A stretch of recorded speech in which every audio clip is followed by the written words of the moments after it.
Examining the fallout, we dive into the collapse of the Silicon Valley Bank and what this means for consumers going forward.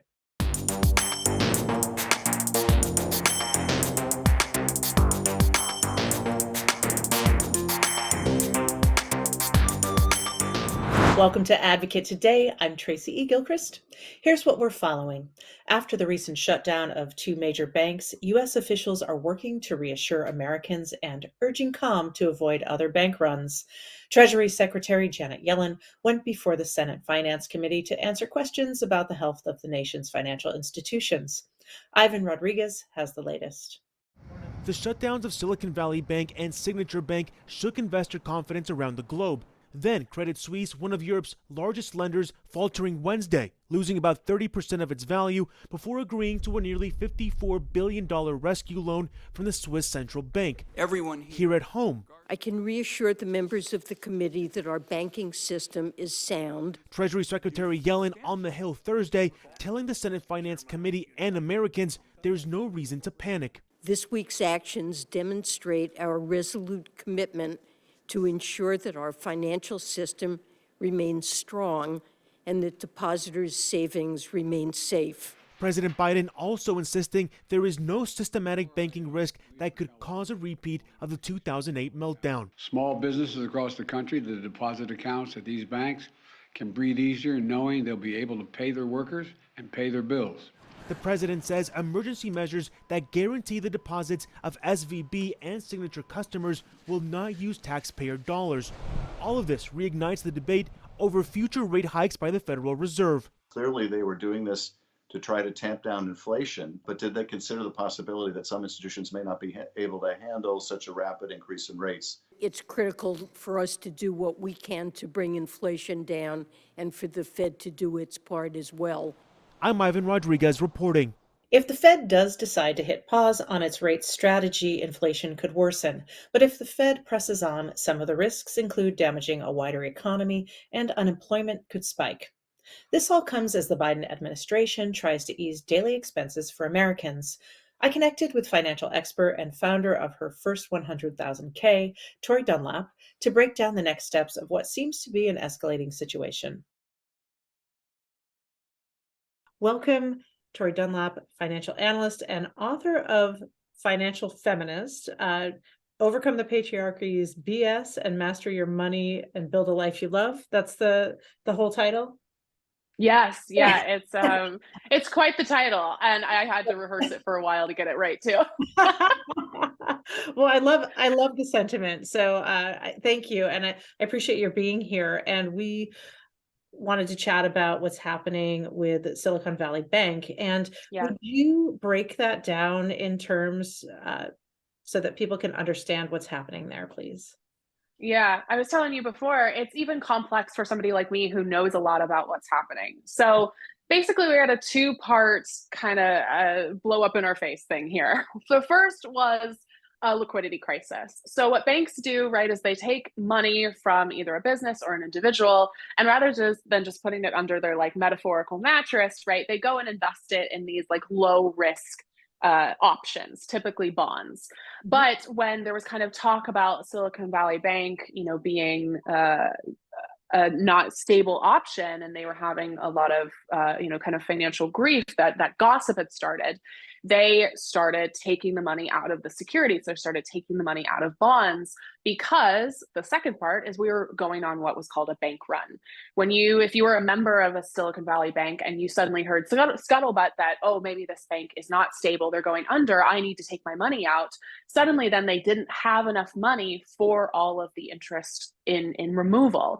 So we had, this kind of two-part issue of removing the money out of bonds before they had matured, and so taking that money at a loss, and not being able to keep up with the demand of everybody taking the money all at once, right? It'd be like going to a library and taking out all of the books at once, and suddenly there's nothing left over.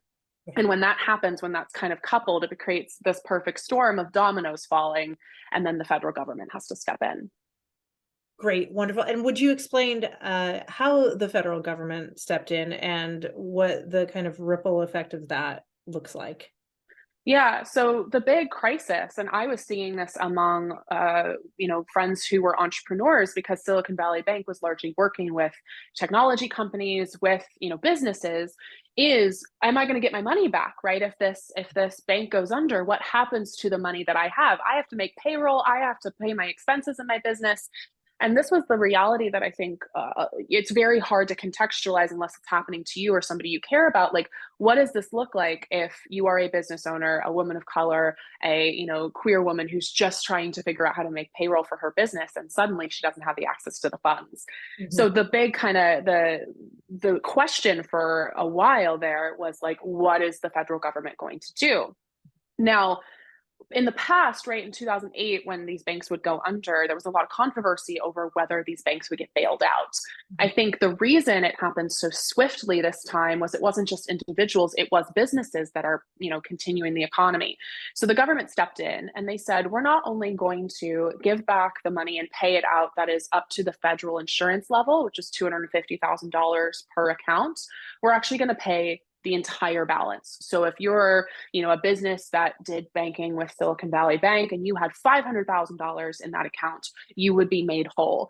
Now, the issue that we're still trying to figure out, so that we're learning, moment to moment, is like, where is this money coming from? The Yeah. Fed has been very clear that it's not coming from the taxpayer, but of course, the question is, well, what's going to happen? Where is this going to come from?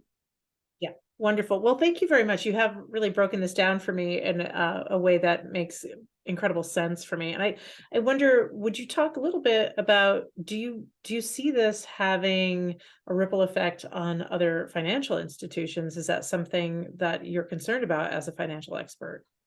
Yeah, it's a great question. The honest answer is I don't know. And anybody who is telling you that they have an answer that they can predict the future is either selling something to you or lying to you. Usually a bit of both, right? Like, we honestly don't know what this means.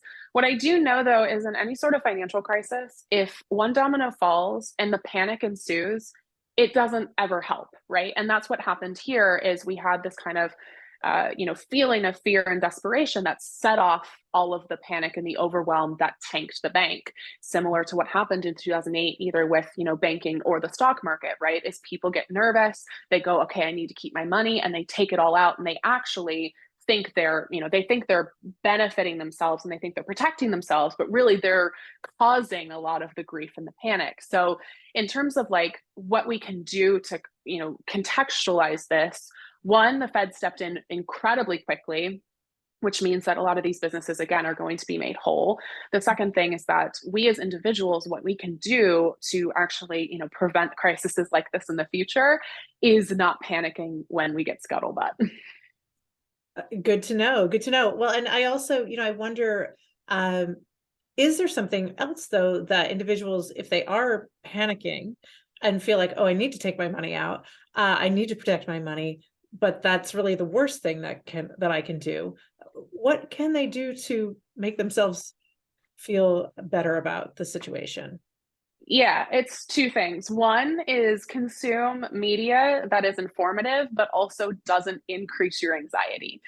There's plenty of, I think, especially like finance media out there that is getting you to click with a crazy headline like Dow Jones down 100 points, lowest ever, right? Like, that's not there to make you feel better. That's there to get you to click so they can make money. So contextualizing, again, understanding that like, oh, I can seek out information that is accurate, that is informative, but doesn't spike my anxiousness.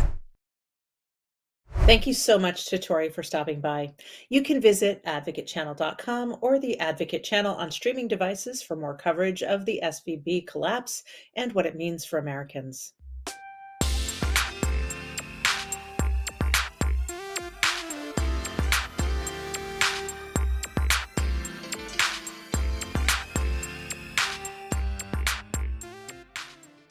We're continuing our celebration of Women's History Month by honoring the life and work of novelist Toni Morrison. Toni Morrison is considered to be one of the greatest authors the world has known.